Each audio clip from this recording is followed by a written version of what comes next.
Shalom, selamat pagi saudaraku yang dikasihi oleh Tuhan Yesus.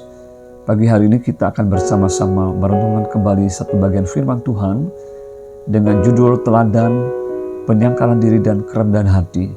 Terambil dari kitab Injil Yohanes 13 ayat 14-15. Demikian bunyi firman Tuhan.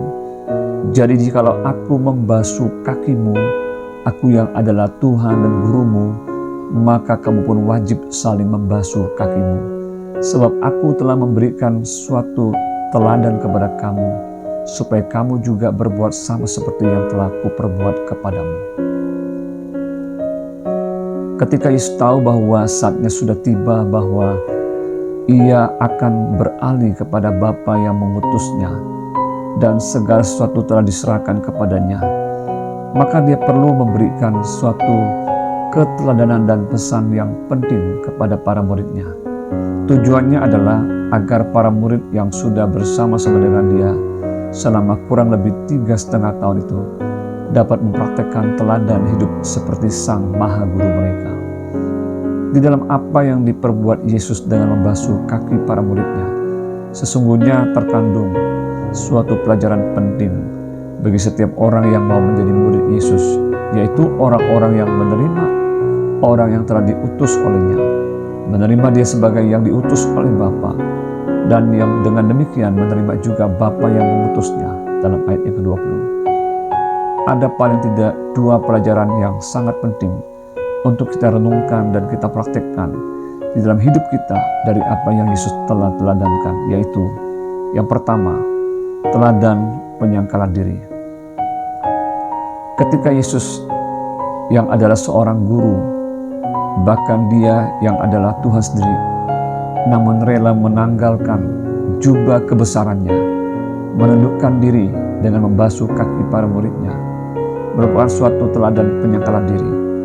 Yesus telah mengingatkan bahwa setiap orang yang mau mengikut dia harus menyangkal dirinya dan memikul salibnya setiap hari. Dalam Lukas 9 ayat 23, penyangkalan diri akan menghindarkan orang dari konflik yang seharusnya tidak perlu terjadi. Penyangkalan diri merupakan sebuah sikap yang rela berkorban, rela tidak terkenal, mengasihi dengan tulus, tidak egois namun mengutamakan kepentingan orang banyak, bukan mencari kesenangan diri sendiri, dan ketaatan total terhadap kehendak Allah. Keteladanan ini pada akhirnya diwujudkan dalam kematiannya di atas kayu salib untuk menebus dosa sisa dunia. Oleh sebab itu teladan penyangkalan diri ini harus kita praktekkan sebagai bukti bahwa kita adalah murid-muridnya yang mau hidup seperti Sang Maha Guru kita, yaitu Yesus Kristus. Yang kedua, teladan kerendahan hati. Sebelum pembasuhan kaki dilakukan oleh Yesus, para muridnya telah bertengkar tentang siapa yang terbesar di antara mereka. Tercatat dalam Lukas 22 ayat 24-27. Yesus berkata kepada mereka, raja-raja bangsa-bangsa memerintah rakyat mereka, dan orang-orang yang menjalankan kuasa atas mereka disebut pelindung-pelindung.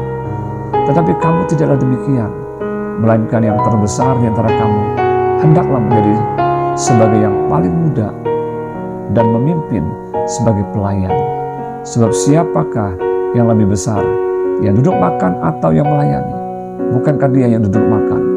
Tetapi aku ada di tengah-tengah kamu sebagai pelayan. Dalam Lukas 22 ayat 25-27.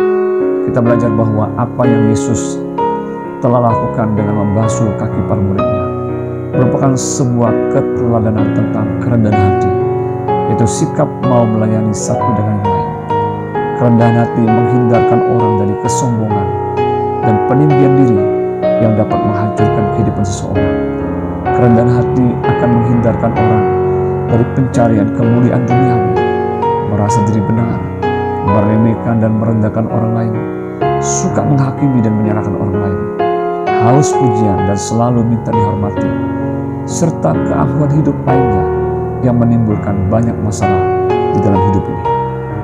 Bagaimana dengan sikap hidup kita saat ini sebagai para murid Kristus? Sudahkah kita melakukan apa yang Tuhan Yesus telah teladankan kepada kita semua? Bila sudah, terus lakukan apa yang menjadi kehendak Tuhan di dalam hidup kita.